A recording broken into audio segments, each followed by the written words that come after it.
Welcome to the Positive Thread Podcast. I'm Heather McConaughey, nutritionist and mindset coach, podcast host, and former registered nurse. I have a passion for empowering millennial women because, well, I'm the oldest of the millennials.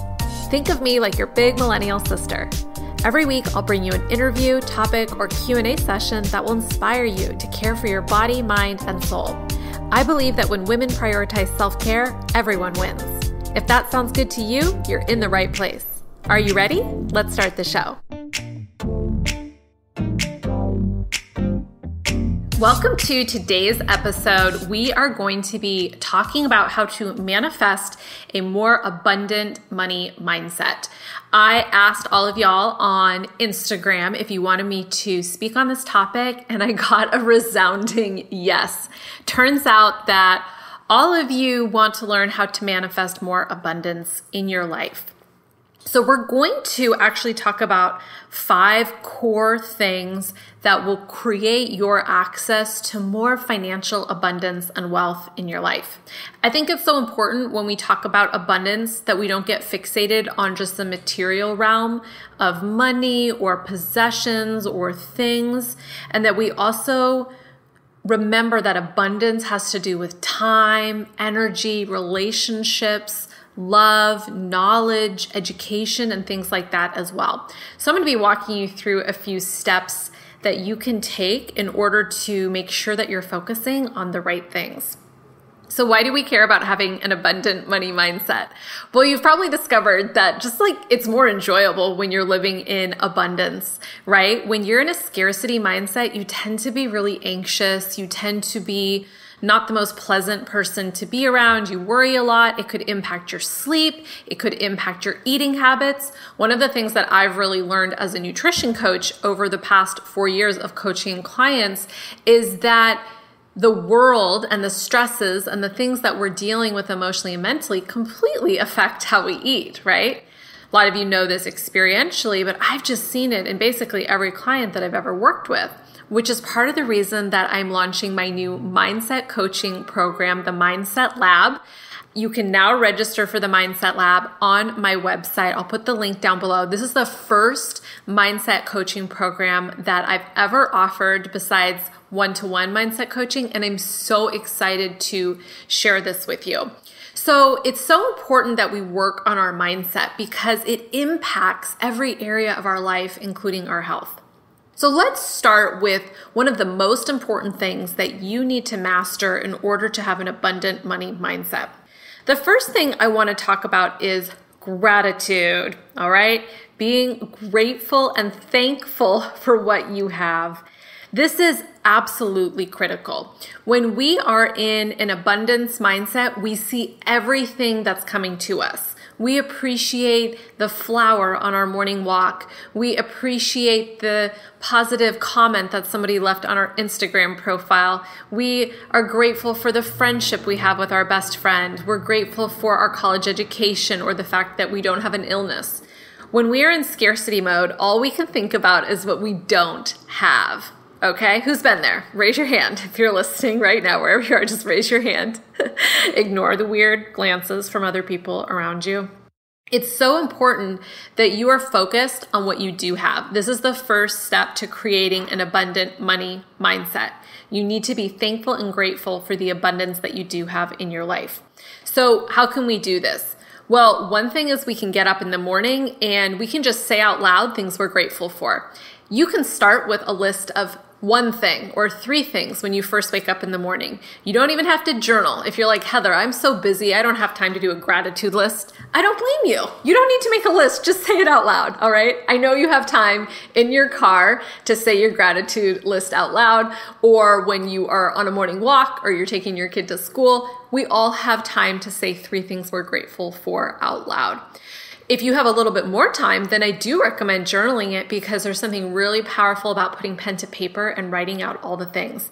I love to do a gratitude list where I thank God because I believe in God. I love to thank God for all of the things in my life because I believe that all of the things I have in my life are from Him.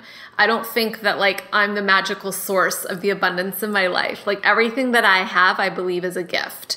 And so I want to feel grateful for those gifts. And when I'm grateful for those gifts, I feel content. And when I'm content, I don't feel scarce. And when I don't feel scarce, I magnetize more to me. So start with gratitude, play around with doing either a spoken list or a written list. The next thing I want to talk about is being resourceful. So if you want to have more wealth and abundance in your life, you need to be more resourceful. What does that mean? Well, it means that you are creative, you're can-do, you are problem-solving, you look for how you can do something instead of how you can't. For example, let's say you wanted to do one of my programs, but your excuse was, oh, I don't have the money, I can't afford it. Just so you know, that's a smokescreen for all of us. Like when I say I can't afford something, that's a smokescreen.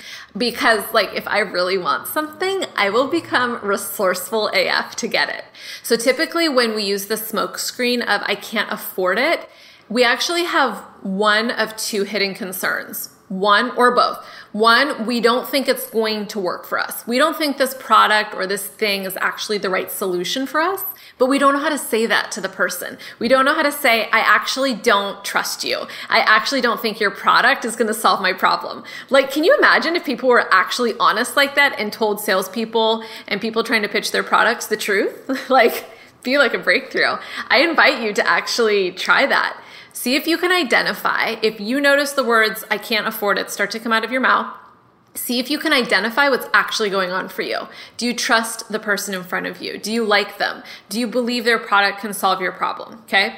The second reason we might use the excuse, I can't afford it, is because we don't think that thing, we don't think we're going to do it. We don't think we're going to use it, right? Like, for you to do my nutrition coaching program, it's not like buying a purse. Do you know what I mean? Like, it's not like you walk into Nordstrom, you plunk down your cash, and you walk out with this beautiful purse, instant gratification. No, my nutrition coaching program requires you to do work. You have to pay to do the work, right? So it's confronting, it's uncomfortable, but it's also what gets amazing results, right? So you need to start to really notice that speaking that comes out of your mouth. I can't afford it. No, it's not that. Stop lying to yourself. Tell the truth to yourself. I don't think this thing is going to work for me, or I don't think I'm going to use it, or I don't think I'm going to do it. That's going to really shift your mindset into becoming resourceful. Because when you tell yourself the lie, I can't afford it, you reinforce that scarcity lack belief that maybe you don't think you consciously have, but by speaking those words, you are unconsciously reinforcing that belief. So let's get back to what being resourceful means. I want to just paint you a little picture. So I want you to imagine that you and I are hanging out, and I say to you, if you come up with $3,000 by the end of day tomorrow, I will give you your dream house free and clear. You won't have to pay for a mortgage. It'll come fully furnished. It could be like a $10 million house. It could be a $500,000 house. It doesn't matter. All you have to do is bring me $3,000 by the end of the day tomorrow, and I will give you this house. Now, can you imagine not coming up with $3,000? No, it's absurd, right? Like, you, of course, know that you would go figure out how to create $3,000 in 24 hours, right? You would take money out of your savings account. You would get a cash advance on a credit card. You would ask your parents. You would ask your partner. You would ask friends. You would create a GoFundMe. You would do a flash sale of a product online. You would create a business overnight and like offer your services as a consultant in whatever field. Like, you would do whatever you have to do. You would sell your car. You would sell clothing. Like, you would do whatever you have to do to get that thing, right? To get that money, because that thing occurs to you as really valuable. That's called being resourceful. The problem is a lot of us in life do not operate with being resourceful in our lives because things don't occur to us as urgent. For example, like, let's say you wanted to do my nutrition coaching program, but you're like, oh, I don't have the money, blah, blah, blah. No, that's a smokescreen. Remember that. You are resourceful. You are powerful. You can manifest and create anything that you want monetarily, but it's going to take something of you. And that's what people don't confront.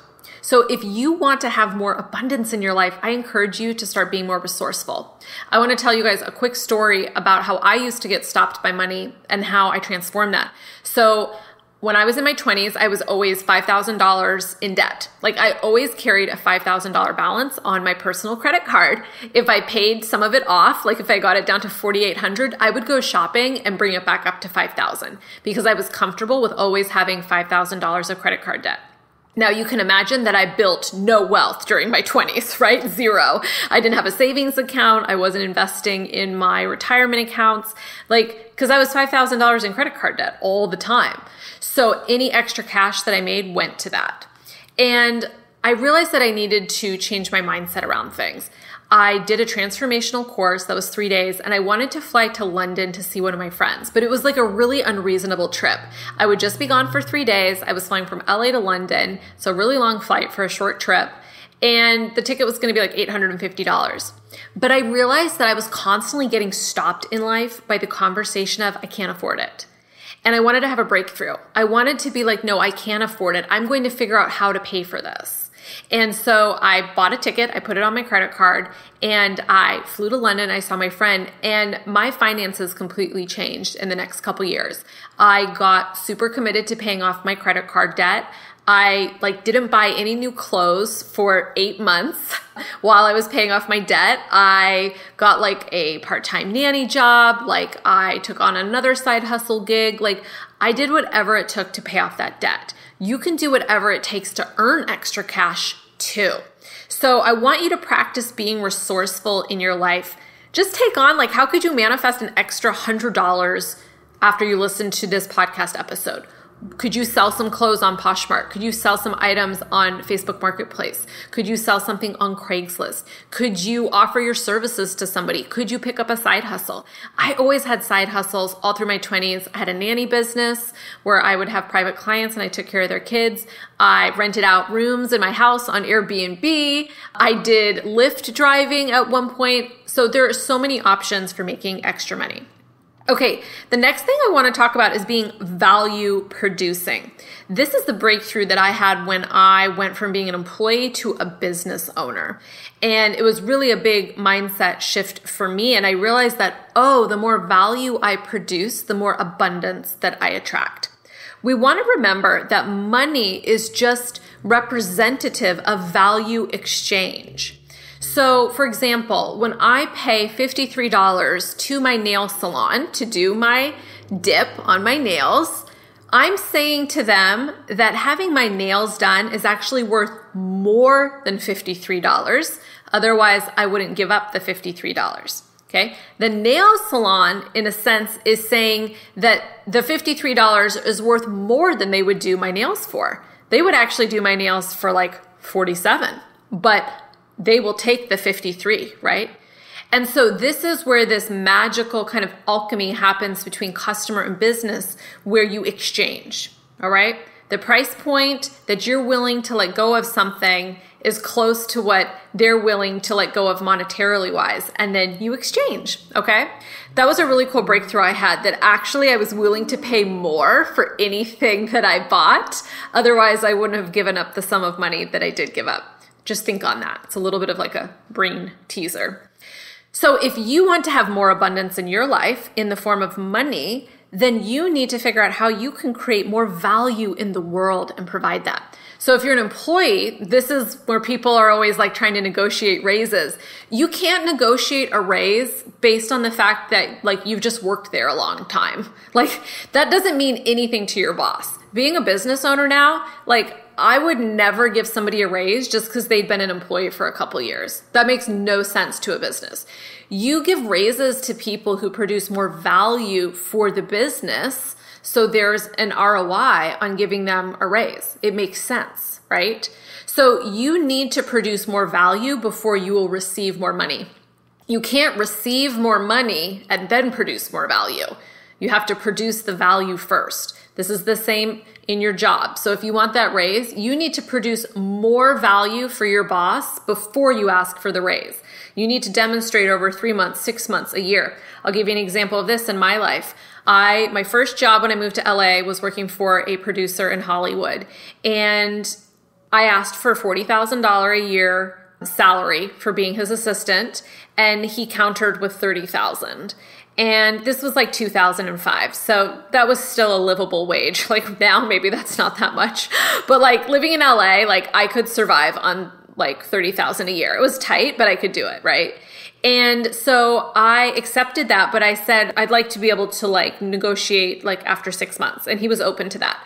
So I went and worked for him for 6 months. I like was super on top of things. I reorganized all his files. Like I took on projects in the office. Like I made sure everything was running smoothly. Like, and then 6 months later, I went in and said, I'd like a raise. Like I've produced value. And he was like, okay. And he bumped my salary up to $36,000.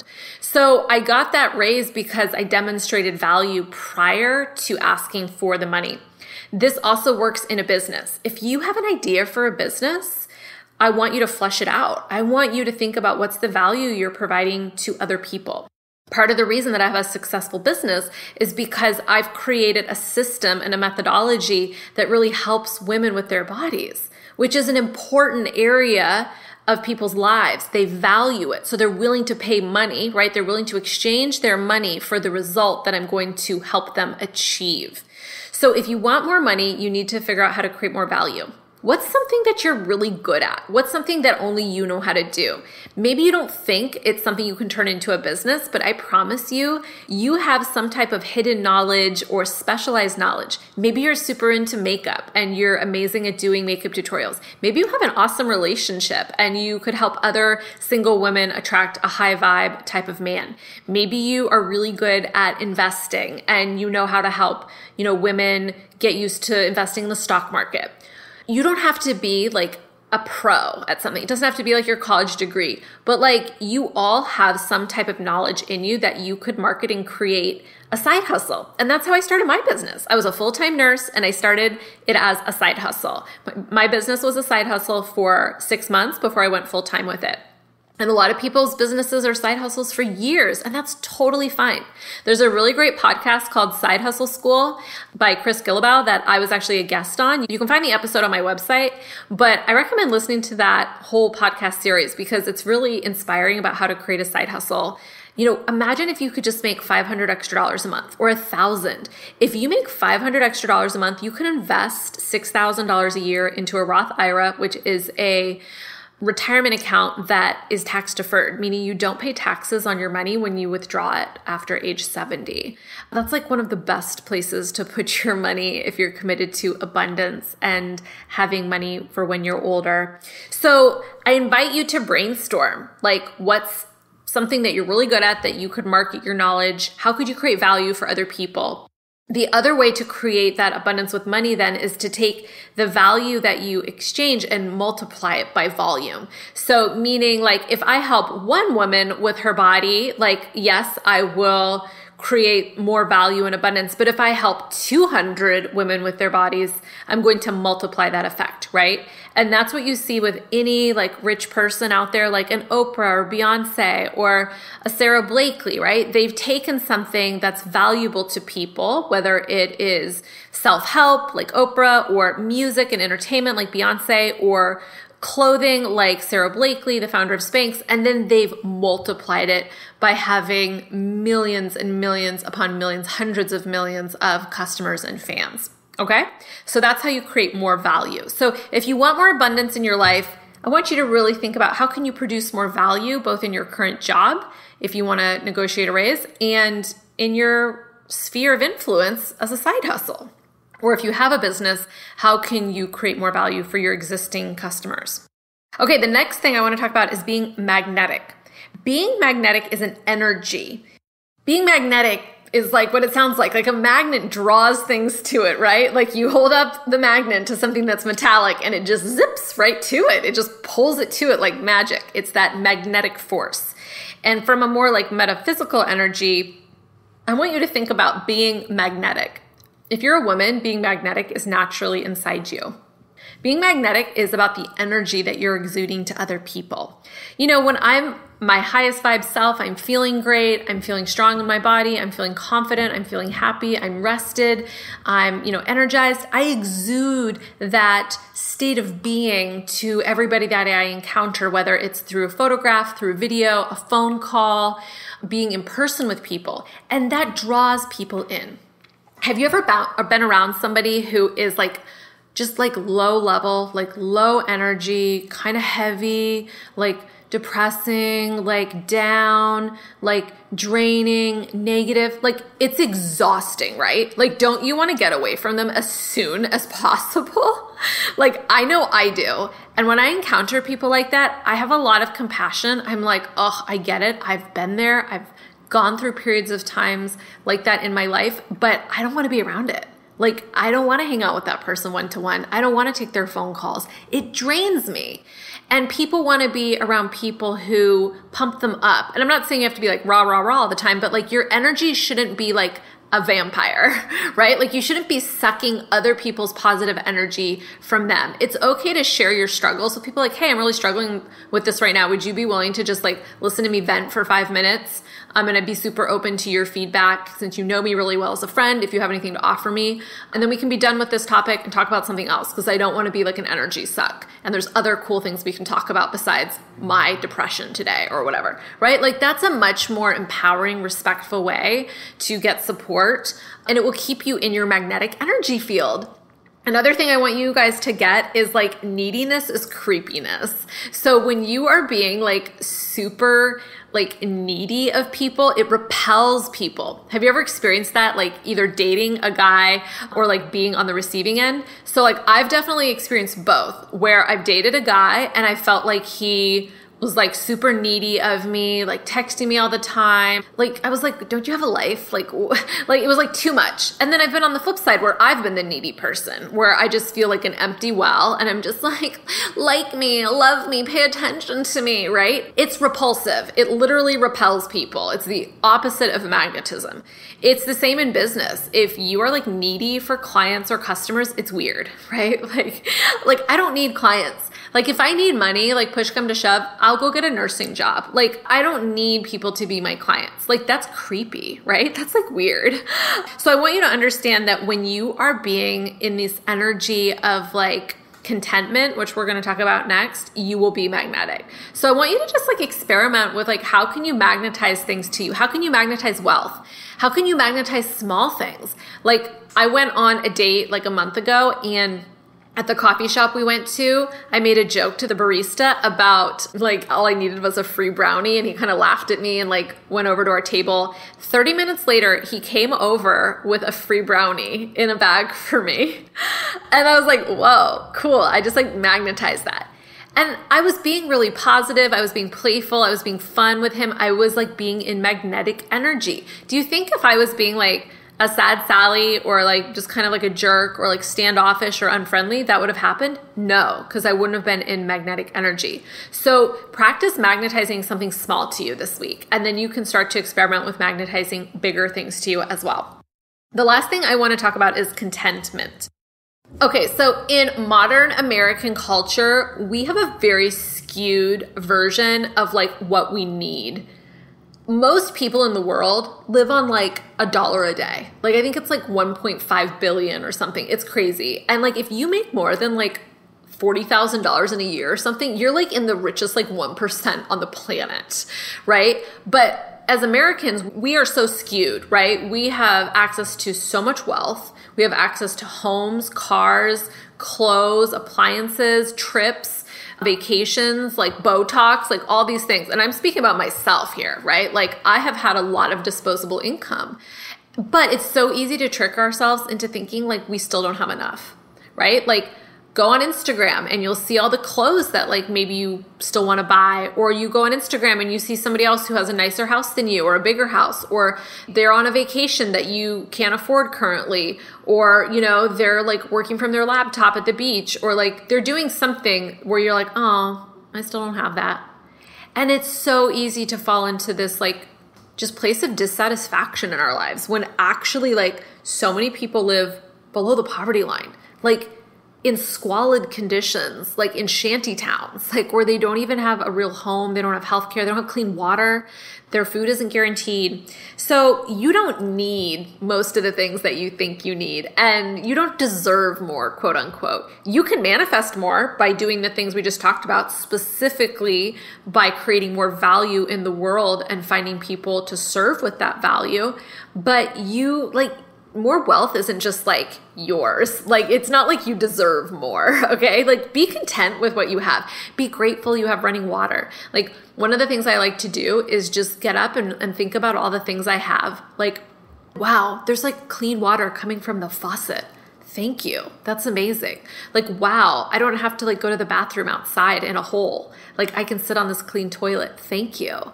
Like, wow, I have like clean hot water to shower when I'm sweaty. Like, thank you. I have an amazing king-sized Tempur-Pedic bed. Thank you. Like, I have so many things. I have an apartment. Honestly, like, I don't even know if I want to own a house in my lifetime. I'm like, owning an apartment is like really great. Like, I'm not responsible for anything. It's like well maintained. It's like, why do I need a house? Why do I need these things? We are so conditioned and programmed to think we need certain things as Americans. And I just want you to really like question that. And not just Americans. If you're listening in Canada or you're listening in, any developed country, or you have access to wealth wherever you live, like, this applies to you as well. But I just want you to really like ponder that and meditate on that. Okay, so to sum up, the things that will really help you create an abundant money mindset are, number one, be grateful for all that you do have. Practice that gratitude daily. Number two, practice being resourceful, and remember that dream house analogy because it's the truth, yo. And then how can you create more value? Remember that like financial wealth just equals a value exchange. And then how can you be magnetic? And then how can you practice contentment? I would love to hear how this episode impacted you, your takeaways. So tag me on Instagram. If you want more help with your mindset, then check out my new offer, the Mindset Lab. Registration is now open. Early bird pricing is good until August 27th, and then the price goes up. Registration closes September 10th. It's for 6 weeks, and I don't know when I'm going to offer it again. So definitely check it out if you want more help with this. The link is down below. Thank you so much for listening. I'd love to connect with you more, so follow me on Instagram at Heather McConaughey and send me a message saying hello. If you loved today's episode, please rate and review the podcast so I can reach and help more women. Remember, when you prioritize self-care, everyone wins.